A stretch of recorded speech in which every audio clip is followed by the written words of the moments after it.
This is Abe Friedtanzer from Awards Radar, and I'm so thrilled to be speaking with Paul Sparks about Physical. How are you, Paul? I'm very well. How are you? Good, good. I was curious what your energy level would be like because Bream is just so terrifyingly, monotone and serious. And I feel like it's acting, obviously, but how good of an actor are you? Not very good. That's pretty much that's just who I am. No, no. Yeah, Breem is he's very specific. Yeah, he's very specific. Yeah. What are you able to connect to about him? Um, you know, I grew up sort of in a pretty religious with a pretty religious background.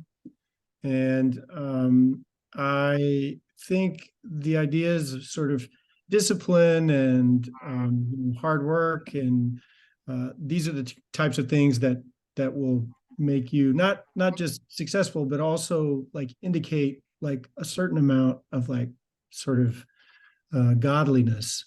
I think is part of what my upbringing was like, and I get that from him. But he's a very conflicted guy, and I guess I also identify somewhat with that because I sort of got out of that part of my life as well, and I see him sort of squirming in his with his religiosity. Yeah. There's definitely some very intense scenes and that really sort of span the spectrum of just how he is. Do you like the more straightforward ones or the more sort of out there interactions, with Sheila? Well, of course, the writing has been so good. One of the great things about playing him is being able to have those really buttoned up scenes that are so dry and sort of without anything, the sort of affect of the successful businessman that he is and the repressed person that he is. So when he does get to have outbursts, you know, it's like a diamond, they've kind of crushed it down, and it when it comes out, it comes out in a big way. And that's always, that's fun to do. It's fun to sort of subvert the expectations of what people might think he is capable of. Yeah. And I see you have a collar there, but you're not quite as fancily or stuffily No, dressed as we're used no, to for no. Bream.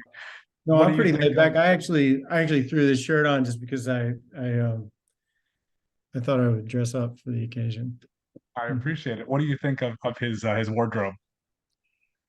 It's the 80s. So there's some big shoulders, there's some big it's a big boxy suit, but he is a bit of a peacock, I think, in his own sort of blue and black with a white shirt way.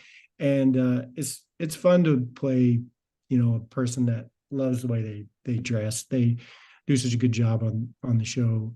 And he has some specific things, having the sort of the garments that they wear underneath and like all the little things. I love all that stuff.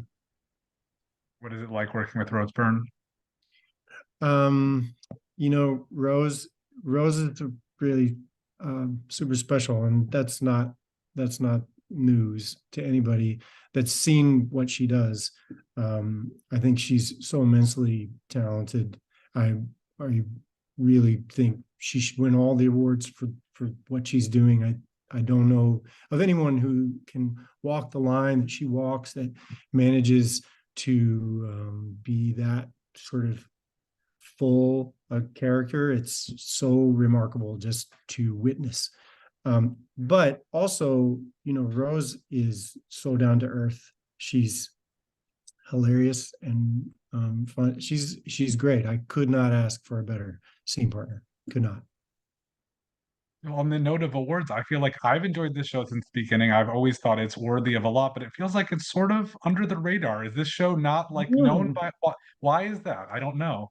I'm not totally sure. I feel like we sort of got off and found maybe people didn't quite catch, it seemed sort of mean or something at the beginning. I'm not totally sure.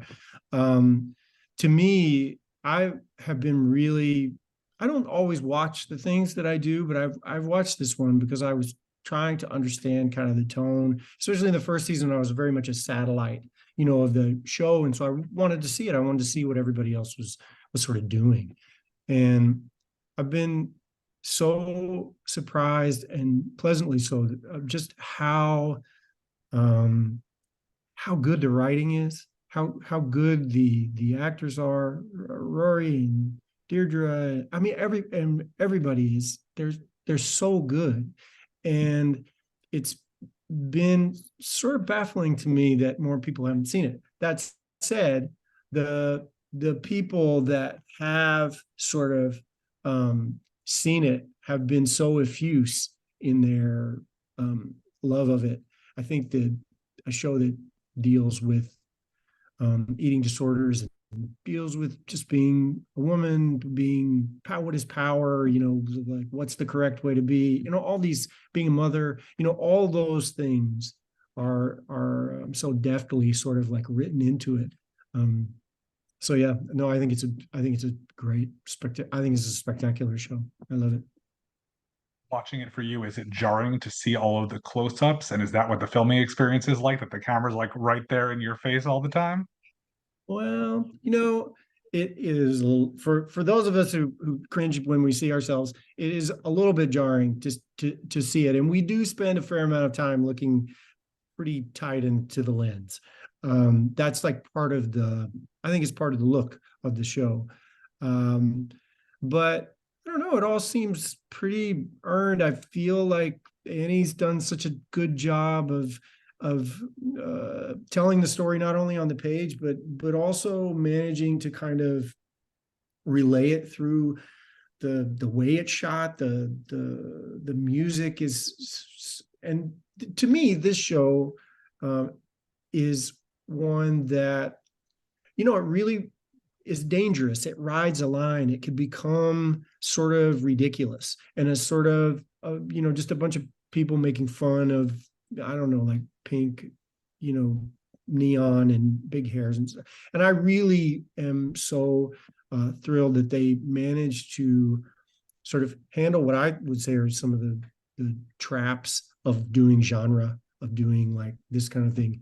And I think it's a remarkable show.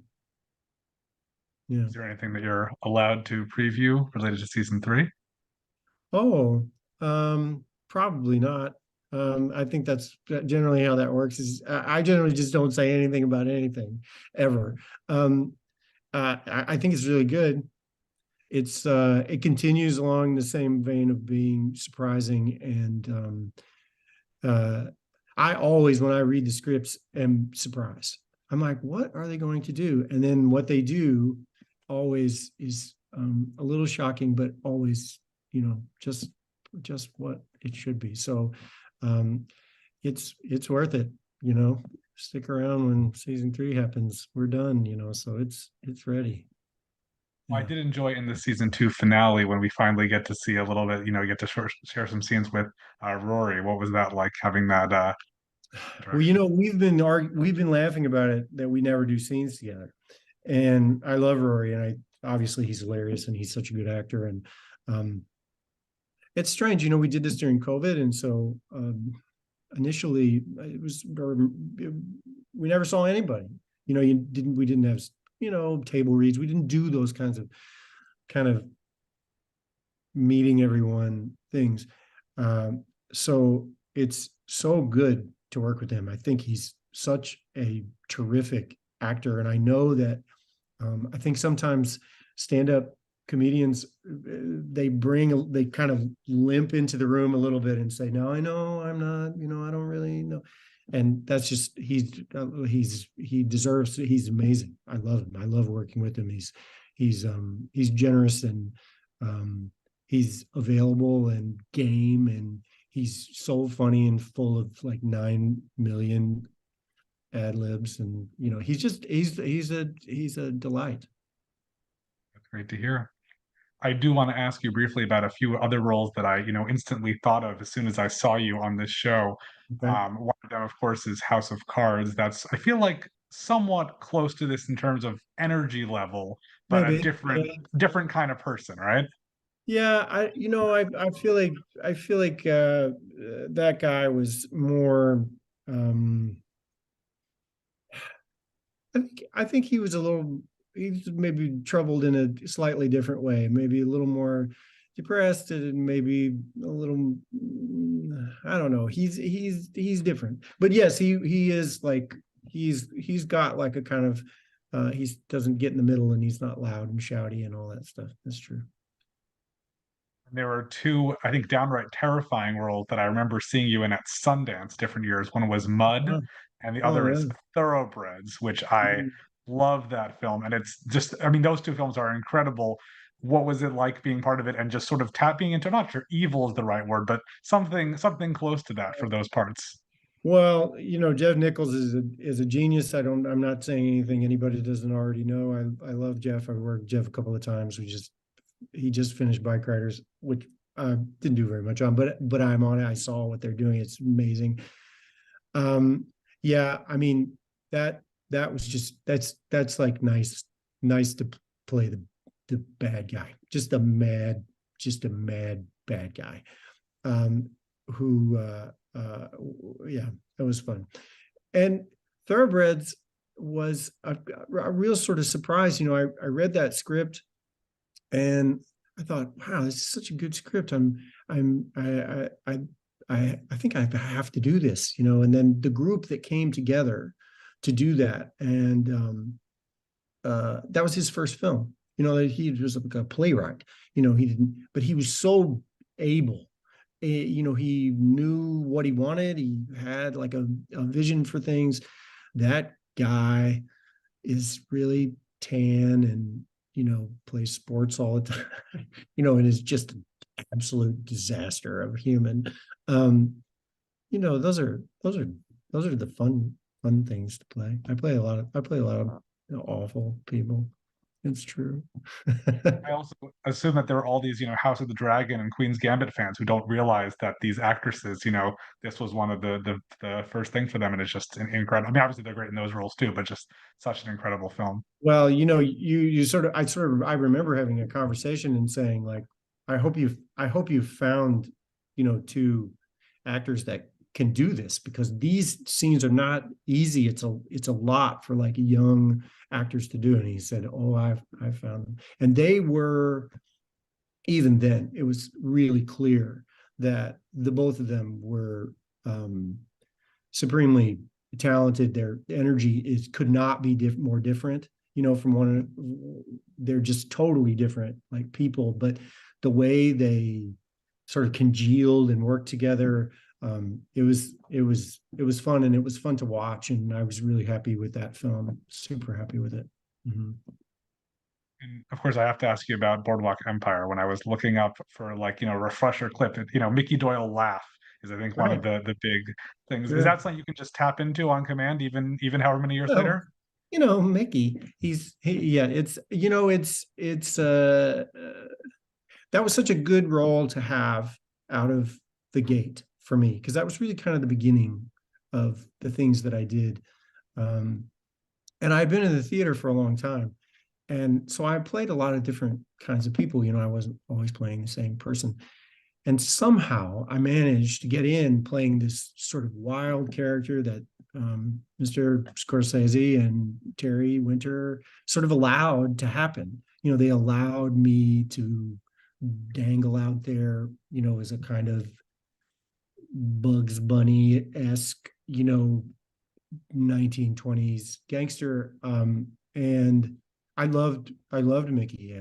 I thought um, he was so smart and brazen, and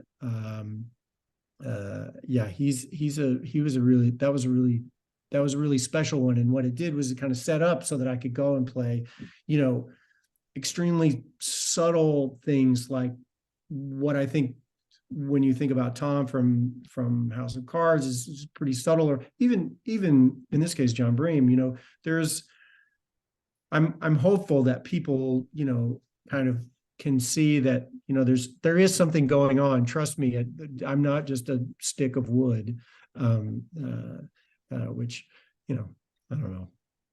But yeah, it's been a good one for me. People love that show, and I do too. And those guys are also my friends. Yeah. Good to hear. So now that you've wrapped filming on season 3, what's next for you? Can you share anything you're working on?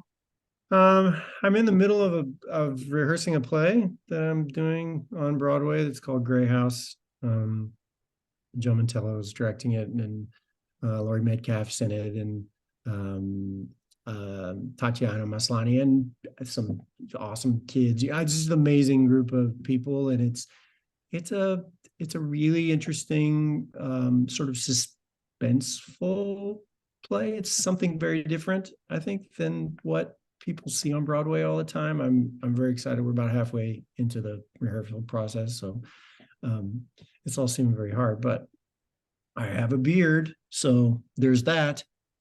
Um, but that's good. It's good, yeah. So it's good to be back in New York and be working on a play. Wonderful. Well, thank you for taking some time to speak with me today, and best of luck with that and the future of physical. Thanks, Ed.